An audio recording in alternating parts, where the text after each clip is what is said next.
आप रोज, कई लोग कहते हैं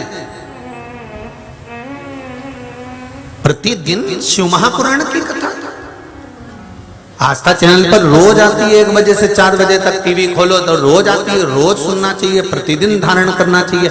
हम कहते हैं महाकाल का मंदिर रोज खुलता है,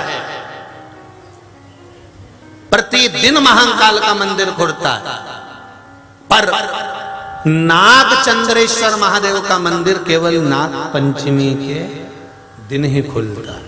उसी तरह तुम रोज प्रतिदिन टीवी खोलो, रोज कथा सुनो, रोज कथा में जाओ, जिससे नाग चंद्रेश्वर का मंदिर एक दिन खुलता है। रोज कथा सुनते सुनते हो सकता है एक दिन तुम्हारे भाग्य की रेखा खोल दे तो जीवन सवर जाए। एक दिन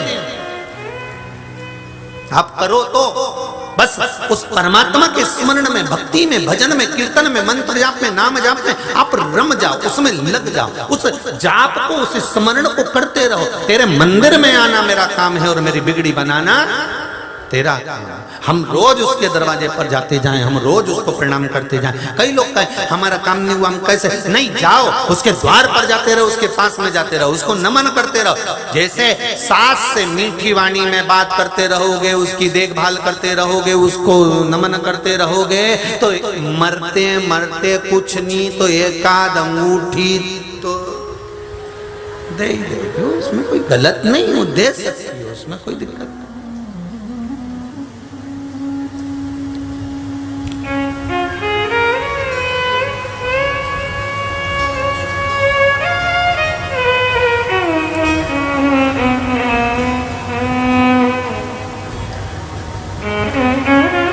उसके सिवाय है कौन? महाराज जो कीर्तन करने वाले होते हैं वो कीर्तन में इतने लीन होते हैं, उन कीर्तन से ही मतलब होता है, उससे किसी बात कुछ नहीं। कि भाटापारा की कथा में कहा था तुम्हारे पेट भरने की जवाबदारी मेरे देव अधिदेव महादेव की है। क्या भरने की? बोलो, जम के बोलो जरा। पेट, पेटी नहीं। क्या भरने की जवाबदारी है? पेट भरने की जवाबदारी है। तुम्हारी पेटी भरने की जवाबदारी देव अधिदेव महादेव की नहीं है। देखो, व्यक्ति अपने लिए कुछ करेगा ना तो उसको चोरी करना पड़ेगी, ना उसको गलत काम करना पड़ेगा, ना उसको झूठ बोलना पड़ेगा, ना उसको प्रपंच करना पड़ेगा, ना उसको किसी को दुख देना पड़ेगा। जब अपना भरण पोषण करोगे तो तुम्हें किसी को दुख देने की जरूरत नहीं पड़ेगी, किसी को कष्ट देने की जरूरत नहीं पड़ेगी, किसी को तकलीफ देने की जरूरत नहीं पड़ेगी। जब पेट भरने तक तो व्यक्ति कभी किसी को कष्ट नहीं देता। जब पेटी भरने की बारी आती है नन्ही साहब, तो थोड़ा बच्चों के लिए तो कमाना पड़ेगा। निशा थोड़ा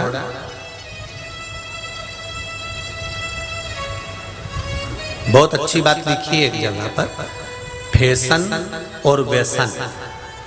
जम के बोलो जरा, फैशन और व्यसन। ये दो चीजों पर कंट्रोल कर लिया जाए ना तो घर में धन दिखना चालू हो जाए। ये घर में जो धन नहीं दिख रहा है ना, ये दो चीज से नहीं दिख रहा।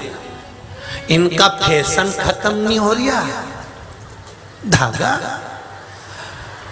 ये कुर्सी पे यूज करी बैठी और वो 2 धागा लेके बई यूज करती रही दिन भर। फिर आंख पे लगाए, फिर के मचक के देखो,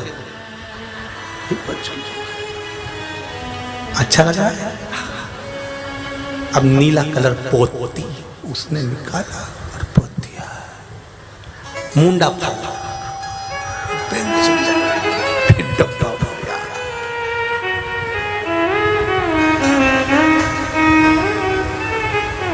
अब तुम्हारे चेहरे पर ग्लो आया। ग्लो बोलते हैं।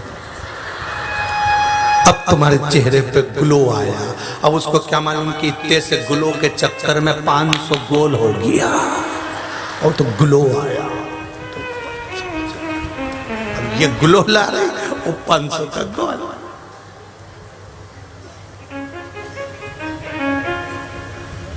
फैशन और व्यसन, ये दो चीजों पर अगर कंट्रोल कर लिया जाए, तुम फैशन पे कर लो और ये व्यसन पे कर लो, ये भी कम नहीं हो।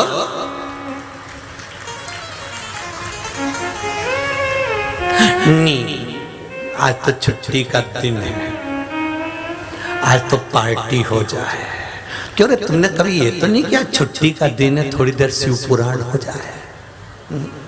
आज छुट्टी का दिन है थोड़ी पार्टी हो जाए। आज छुट्टी का दिन,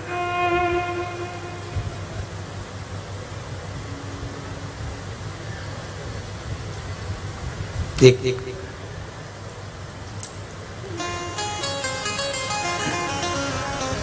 भोपाल के स्टेशन पे से जब हम चढ़ रहे थे ट्रेन में, सोमानी जी, एक बेचारा भैया लड़का जवान सा, वो ऐसी टन दिख रहा था, तो पूछ लिया क्यों पी? बहुत गम था, बहुत टेंशन था इसलिए पी। तो टेंशन में पिए, टेंशन में पिए तो टेंशन है तो अपन तो फिल्म देखी है तो मूड अच्छा कर लिया, टेंशन थी इसलिए अपन ने थोड़ा पिया तो अपन ने मूड अच्छा कर लिया। मूड पीने से, फिल्म देखने से अच्छा नहीं होता। मूड, मन, चित्त, वृत्ति अगर अच्छी करना है तो शिव महापुराण में जाकर बैठ जाइए। भजन से जो ठीक हो सकता है वो किसी से। फैशन और व्यसन, अगर इन दोनों पर संयम कर लिया जाए तो व्यक्ति कभी किसी का बुरा नहीं करेगा। आदमी करता, भगवान कह रहा है तेरा पेट भरने की जवाबदारी मेरी है। माता के गर्भ में आया, मैंने माता के स्तनों में दूध दे दिया, मरेगा कफन भी मैं दूंगा, लकड़ी भी मैं दूंगा। और उसने दिखा दिया कोरोना महामारी में। बोलो री जी, सही है कि गलत है? कौन सा रिश्तेदार आया था तुम्हारा कफन देने ने, लकड़ी देने? सब अपने अपने घर में बैठे थे, सबने कह दिया। डॉक्टर साहब ने भी फोन लगा के बोला दादाजी निपटी गया, दादाजी गए। तो छोरा उनने भी कह दिया साहब तुम ही ले जाओ। तो तुम कब देखोगे हम शमशान तक एक आध व्यक्ति आ जाएगा? ये ऑनलाइन कर देंगे। कौन गया, कौन आया? कोरोना महामारी में भी उस परमात्मा ने दिखा दिया कि कोई किसी का मीत नहीं है। तुम्हारी तिजोरियों का माल भरा की भरा रह गया, एक वेंटिलेटर तक नहीं मिल पाया, अलमारी में धन चढ़ा रहा, बैंक पैसे से भरे रहे, दरवाजा बंद की बंद रहा, करोड़ों की संपदा थी, फिर भी रिश्तेदार को फोन लगा के बोल रहे थे आधा किलो मिर्ची ला दे दादा, आधा किलो कद्दू ला दे, 1 किलो आलू बटाटा ला दे, मेरे यहाँ भी बाजार बंद पड़ा हुआ है, धीरे से ला दे, चोरी से ला दे। अलमारी भरी है, बैंक भरा, पैसा भरा है, पर रिश्तेदारों को फोन लगाकर सब्जी मंगवा रहे थे, मिठाई मंगवा रहे थे, नमकीन मंगवा रहे थे। भगवान ने दिखा दिया धन किसी काम करनी, पड़ा रिया, तिजोरी भरी रही, संपदा पड़ी रही और जीव तड़पता रहा, चले गया। तब परमात्मा ने कहा ये मैंने दिखाया है, इसलिए मौका है कि तेरा जन्म हुआ तो माता के गर्भ में संतान जब तू बनकर आया तो पेट भरने की जवाबदारी मेरी थी। मैंने तेरे यहाँ माता के स्तनों में दूध दे दिया, तेरा पेट भर दिया, बड़ा होगा तेरे सब पेट भरने की जवाबदारी मेरी है, और जवानी आएगी तो भी पेट भरने की जवाबदारी मेरी है। तेरी जवाबदारी मैंने ली है क्योंकि मैंने पैदा करा है, और मरेगा उस तक की जवाबदारी मेरी है। 4 बांस, कितने बांस, कितने लगते हैं जाते समय? 2 लंबा और 2 बांस का टुकड़ा कर करके आड़ा, कितने हो गए? बोलो जम के। 4 बांस, 40 कंडा, ये तो कोई भी दे देगा, कोई भी।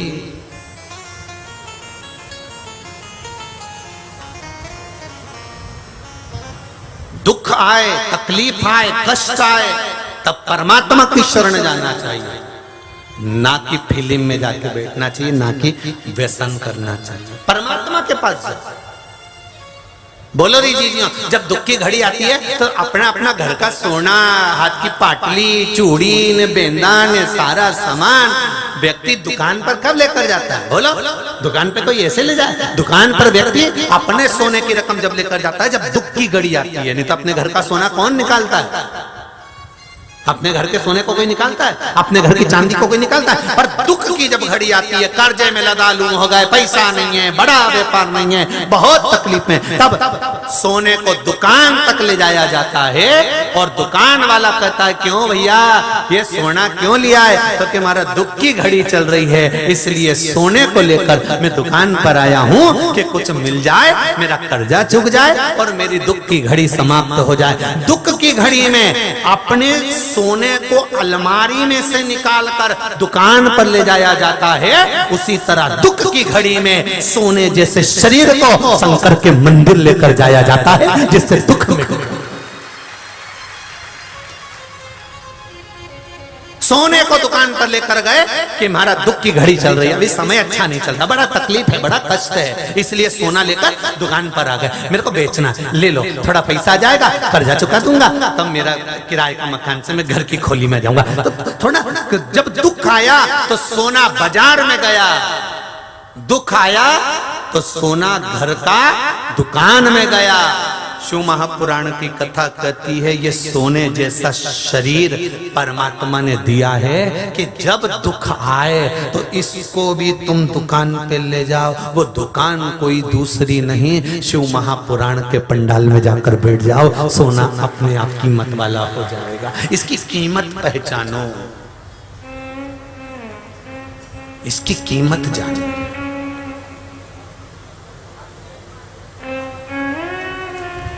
फिर वही बात आ गई, देहाची तिजोरी भक्ति चाच ठेवा, उघड़दार देवाना उघड़दार देवा। देहाची तिजोरी भक्ति चाच ठेवा, उघड़दार देवा ये देह की तिजोरी को परमात्मा के स्मरण में लगाने का प्रयास करो, इस शरीर को परमात्मा तक ले जाने का प्रयास करो।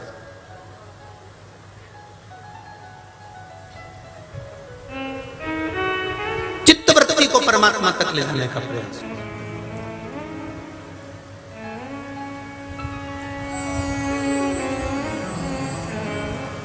महाराज देवराज ब्राह्मण का मन खुद की बच्चों के भरण पोषण तक देवराज ने कोई चोरी नहीं करी थी, कोई चोरी नहीं। खुद के लिए देवराज ने कभी चोरी नहीं करी। पत्नी और बच्चों का भरण पोषण करने के लिए देवराज ने कभी चोरी नहीं करी, कभी चोरी करने की जरूरत ही नहीं पड़ी। उसने चोरी कब करी? जब एक वैश्या के यहाँ जाना चालू कर दिया। वैश्या ने एक दिन देवराज से कहा कि तुम मेरे प्रिय हो और मैं तुम्हारी प्रियतमा, तुम एक काम करो, मुझे रानी के गले में जो हार पड़ा रहता है 9 लाख का, वो हार मुझे चाहिए। काम के वश जब व्यक्ति हो जाता है, काम के वश जब हो जाता है, लोभ के वश जब पड़ जाता है, अहंकार के वश पड़ जाता है, वासना के वश जब पड़ जाता है, तब उसको चाहिए फिर तो लाना पड़ेगा। नहीं साहब, देख लो तुम पांडवों का चरित्र देख लीजिए, इनको क्या चाहिए था? भगवान ने समझाया पांडवों को, शांति रखो शांति रखो। नहीं साहब, हमारे दादाजी का गांव, उसका हिस्सा तो मिलना चाहिए। मिलेगा, समय आएगा, सब मिलेगा। नहीं साहब, हम तो युद्ध करेंगे, हम तो लड़ाई करेंगे। लड़ाई भी हो गई, युद्ध भी हो गया, कौरव और पांडवों का युद्ध हो गया, पांडव जीत भी गए, कौरव मर भी गए। उसके बाद भी पांडव जब तीर्थ जाने लगे और हरिद्वार के घाट पर पहुंचे और गंगा नहाने के लिए, जैसे ही पांडवों ने अपना पांव गंगा जी के जल में रखा, इतनी देर में गंगा जी हाथ जोड़कर खड़ी हो गई, बाहर निकल जाओ, निकलो बाहर यहां से। पांडव कहने लगे, गंगा मैया तुम हमें भगा क्यों रही हो? गंगा जी कहती हैं, क्यों आए हो हम में स्नान करने के लिए? गंगा जी ने पूछा, अर्जुन ने कहा हमारे शरीर पर हमारे परिवार के खून के छींटे लगे हुए हैं, इसको धोना है। गंगा जी कहती है, अरे पांडवों, ये छींटे कभी नहीं धुल सकते, कभी, ये कभी नहीं धुल।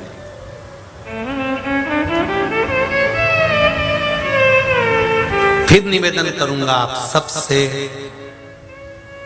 ननन से कितनी भी लड़ाई हो, भाभी से कितनी भी लड़ाई हो, देवरानी जेठानी में कितना भी विवाद हो, आपस में तुम मुंह तक देखना पसंद नहीं करते। समाज में एक दूसरे से तुम कितना भी विवाद करते हो, एक दूसरे से मिलना पसंद नहीं करते, विवाद पर विवाद हो जाता है। मेरी सत्ता, मेरी नाक, मेरी प्रेम, मेरा वर्चस्व ज्यादा होना चाहिए, मेरा वर्चस्व ऊंचा होना चाहिए। पर शिव महापुराण की कथा कहती है, प्रेम पर ध्यान दो, प्रेम से हटे कि प्रेम में पहुंच जाओगे तब कुछ भी काम नहीं आएगा। प्रेम लुटाइए। धन किसी के पास कम नहीं है, संपदा किसी के पास कम नहीं है। किसी ने शब्द कह भी दिया, उसको भूल कर गले लगाकर आगे बढ़ने का प्रयास करिए। ये जीवन की सार, ये जीवन का आनंद है।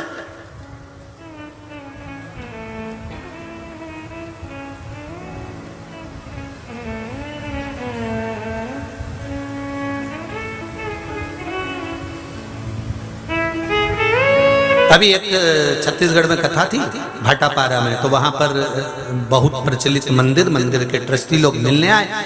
ट्रस्टियों ने कहा, गुरुदेव कथा, हमने कहा कथा जरूर होगी, पर चित्त वृत्ति के आनंद में भगवान ने आपको मौका दिया है, पद दिया है, प्रतिष्ठा दी है, योग बनाया है कि आप भगवान की सेवा करें, अर्चना करें, भजन करें, कीर्तन करें, मंत्र जाप करें, आप उनकी सेवा में तल्लीन रहे। उस सेवा को हमको दिल से करना है। कितने दिन की शिव पुराण है भाई? बोलो रीजी जी, कितने दिन की है? 7 दिन की। 7 दिन में से आज कौन सा दिन है? पहला। 7 दिन का पहला दिन और आखिरी दिन कब आएगा मालूम नहीं पड़ेगा। आप जाओगे घर, दूसरे दिन की तैयारी रहेगी। जिसने इस शिव महापुराण को पी लिया, जो मिल गया, उसको क्या मिला ये 3 महीने के अंदर मालूम पड़ जाएगा। जो नहीं आया वो बाद में पछताता। जो रह गया वो बाद में सोचेगा, अरे गांव में गंगा आई और हम नहीं नहा पाए, क्यों? इतने पास में गए, हरिद्वार आ गया हमारे गांव में, इलाहाबाद प्रयागराज हमारे गांव में आ गया, काशी हमारे गांव में आ गई, वेदनाथ की पावन धरा पर ये शिव महापुराण की कथा मिल जाना और उससे वंचित रह जाना।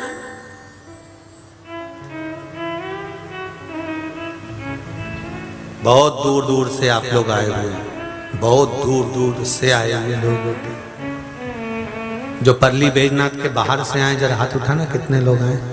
देखिए आप, परली बैजनाथ के बाहर के लोगों की संख्या देखिए आप। रख लो वापिस। अब जो परली बैजनाथ के वो हाथ उठा लो है। अब देखिए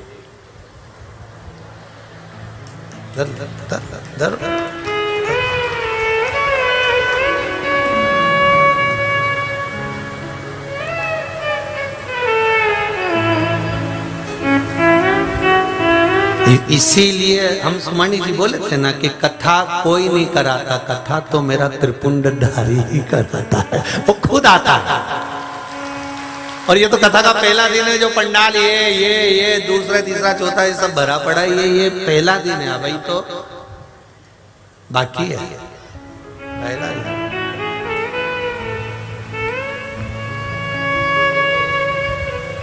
और ये जितने लोग बाहर से आए हैं या परली बैजनाथ से आए हैं, इनको बुलाने वाला कोई दूसरा नहीं है। ये जो बाहर से आए ना, इनको मालूम है कि 3 महीने में हम अकेले गए हैं, पर झोलियां भरकर लाएंगे यहाँ से, झोलियां भरकर। इनको मालूम है, ये कथा सुनते रहते हैं, इनके चित्त वृत्ति में शिव समाया हुआ है, इसलिए इनको मालूम है कुबेर भंडारी का भंडार है, साधारण नहीं है, साधारण नहीं।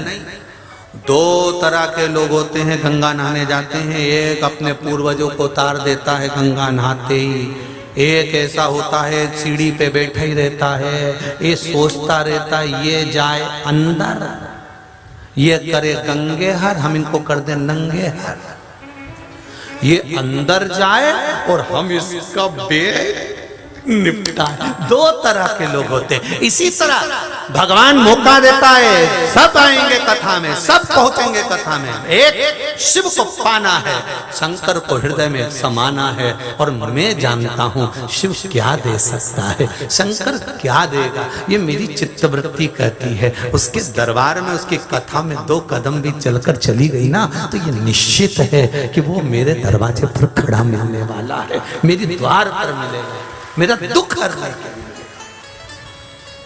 वो साधारण नहीं हो सकता। महाराजा देवराज ने खुद के लिए चोरी नहीं करी, बच्चों के लिए चोरी नहीं करी, पत्नी के लिए चोरी नहीं करी, परिवार के लिए चोरी नहीं करी। जब वेश्या ने कहा कि मैं तुम्हारी तुम मेरे, अर्थात अभी वही कथा कही, फैशन और व्यसन इन दोनों पर कंट्रोल कर लिया जाए तो घर में से धन की जरूरत पड़े ही नहीं, किसी का कर्जा करने की जरूरत नहीं पड़े, किसी का धन लाने की जरूरत नहीं पड़े। एक फैशन पर और एक व्यसन पर, इन दोनों पर कंट्रोल करना जरूरी है। अगर माताएं फैशन पर कर ले और मेरे भाई लोग फैशन पर कर लें, ये पैसा मैं गलत जगह नहीं फेंकूंगा, मैं गलत संगत में नहीं पड़ूंगा, मैं मदिरापान नहीं करूंगा, मैं वेश्यावृत्ति नहीं करूंगा, मैं मांसाहार नहीं करूंगा, मैं जुआ नहीं खेलूंगा, मैं गलत काम में पैसा नहीं लगाऊंगा, तो चोरी करने की जरूरत क्या पड़े, किसी का गला काटने की जरूरत क्या पड़े, किसी को नुकसान देने की जरूरत क्या पड़े, किसी को घाटा पहुंचाने की जरूरत क्या पड़े। आपका फैशन और आपका व्यसन आपको बर्बाद कर दे रहा है, बर्बाद कर रहा है फैशन और व्यसन।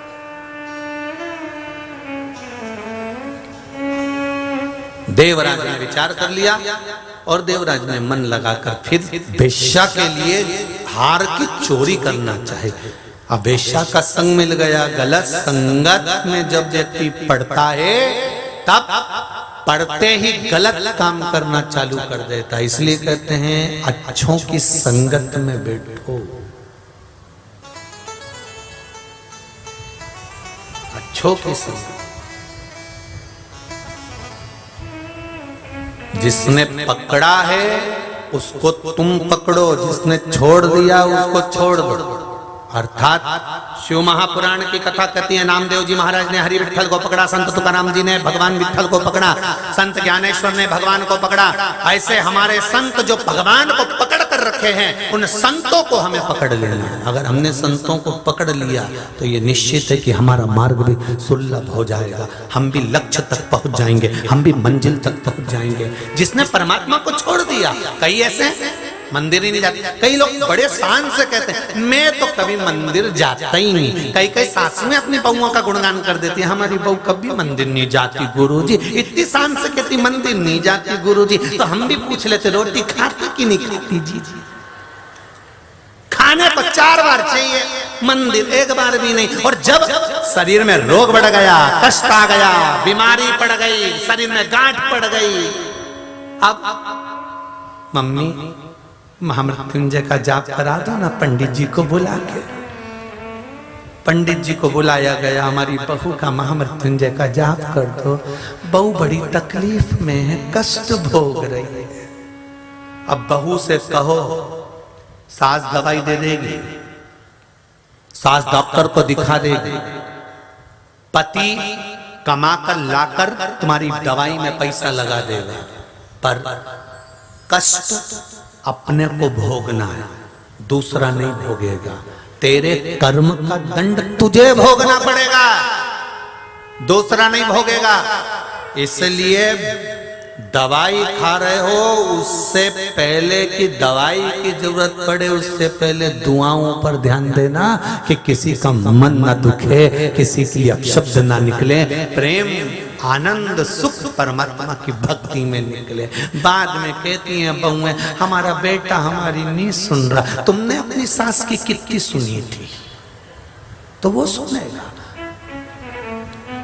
एक गाना था, पहले फिल्म में आया था, जो पूजेगा वही पाएगा तेरा जो बोएगा वही पाएगा तेरा किया कर जाएगा।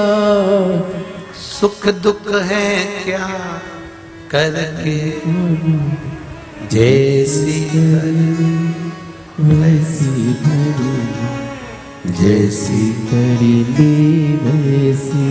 ध्यान रखना, आप नमन कर रहे हो, आपने अपने बच्चों के हाथ में एक लोटा जल पकड़ाया, जाओ शंकर जी के मंदिर में चढ़ा कर आओ। मम्मी मैं स्कूल जा रहा हूँ, स्कूल बाद में, स्कूल के पहले तुम शिव जी के मंदिर जाओ, जूते उतारो, पहले शंकर के मंदिर। मम्मी मैं आज की बेटी हूँ, मंदिर नहीं जा सकती, माँ समझाए बेटी को, मंदिर तो जाना पड़ेगा, शंकर का गुणगान करना पड़ेगा। जिसके बच्चे आज के समय में शंकर के मंदिर में एक लोटा जल चढ़ा रहे हैं, ये ध्यान रखना, उस माता पिता को वृद्धाश्रम में नहीं भेजेंगे, ये निश्चित है। आप अपने बच्चों को मंदिर भेजो तो तुम्हारी औलाद तुम्हें वृद्धाश्रम में नहीं भेजेगी। जिनके बच्चे मंदिर जाने में संकोच करते हैं, नहीं हम डॉक्टरी की पढ़ाई कर रहे हैं, हम इंजीनियर की पढ़ाई कर रहे हैं, मैं सीए कर रहा हूं और मैं मंदिर जाऊंगा, लोग हंसेंगे, खिल्ली उड़ाएंगे, लोग मेरे ऊपर ताने देंगे, आप शब्द कहेंगे, ताने देंगे। अरे जा मंदिर, शिव जी को एक लोटा जल चढ़ा, भगवान शंकर के मंदिर जा। जिन माता पिता ने अपने बच्चों को मंदिर जाना सिखा दिया, वो माता पिता चैन की नींद सोना, तुम्हें वृद्धाश्रम का मुंह नहीं देखना पड़ेगा। जिनके बच्चे मंदिर जाने से संकोच करते हैं, जिनके बच्चे शंकर के मंदिर जाने से संकोच करते हैं, जिनके बच्चे भगवान की भक्ति से मना करते हैं, बस वो तैयारी करके रखना, हमने बच्चों को पढ़ाया तो जरूर पर संस्कार नहीं दे पाए, इसलिए तैयारी रख लो। एक अटैची में 4 साड़ी, 4 का क्या करोगे, 13 ही रख लो, 13वां में काम आ जाएगा। मतलब रखो, संभाल जोड़। लोग कहते जरूर है सियोर वाला महाराज बहुत आड़ी टेढ़ी कथा बोलता है, बहुत आड़ी टेढ़ी। अभी तो पहला दिन, 6 दिन बाकी है। नींबू का अचार लेके आया था घर से, चाचा था, मम्मी बोली थी बेटा आटा पराठे के साथ कौन सा अचार ले जाएगा, हमने मम्मी नींबू का दर्द है। ध्यान रखिए, थोड़ा सा जीवन को संवारना है, अपने बच्चों का भाग्य आपको बनाना पड़ेगा, कोई दूसरा महाराज नहीं आएगा भाग्य बनाने के लिए, हम आपके घर में नहीं पहुंचेंगे भाग्य बनाने के लिए। आपको अपने बच्चों का भाग्य बनाना है। डॉक्टर बनाओ, इंजीनियर बनाओ, सीए बनाओ, कलेक्टर बनाओ, एसपी बनाओ, डीएसपी बनाओ, तुम्हारी मर्जी पड़े, बच्चे को ऊंची ऊंची पोस्ट तक पहुंचाओ, खूब पढ़ा, और पढ़ाने के साथ में बच्चों को संस्कारवान हमें बनाना है, हमें बनाना।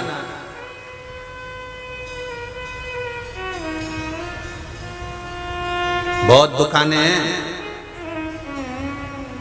औरंगाबाद से चले थे ना गाड़ी में, यहाँ तक पहुंचे, ढेर सारी दुकानें रोड के किनारे बनी हुई है।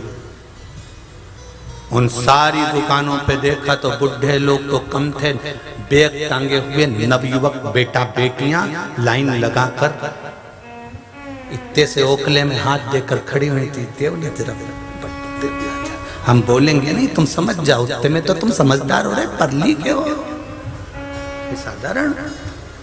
एक एक दुकान में रात्रि को जरा जाकर तो देखो, बूढ़े ठूढ़े की लाइन नहीं मिलती है मदिराओं की दुकान पे, सब जवान मिले।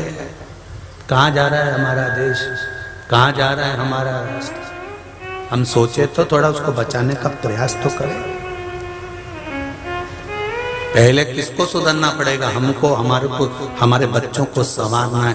सब कुछ दो, बच्चे को हैंडसेट जोरदार दो, लैपटॉप दिलाओ, जीन्स भी पहनाओ, हम मना नहीं करेंगे, तुम्हारी मर्जी पड़े जैसा कपड़ा पहनाओ, पर सबसे पहले बच्चों से कहना हम सब कुछ तुम्हारे लिए करेंगे, तुम हमारे लिए मंदिर जाना चालू करो, शंकर जी पे 1 लोटा जल चढ़ाओ, शिव की आराधना करो, हम तुम्हारे लिए करें। बच्चे लोग जब मंदिर जाना चालू हो जाए तो समझ लेना तुम्हारा एक रास्ता खुल गया, तुम्हारे बच्चे मस्तक पर तिलक लगाएंगे, मंदिर जाएंगे, तो थोड़ा अगर परमात्मा के आगे झुकना सीख जाएंगे तो वो बच्चे तुम्हारे भी दुख के दिनों में तुम्हारे आगे झुकना सीख जाएंगे, नहीं तो झुक नहीं पाएंगे। बहुत कठिन है आजकल, एजुकेशन ऐसी हो गई है, वीआईपी पढ़ाई,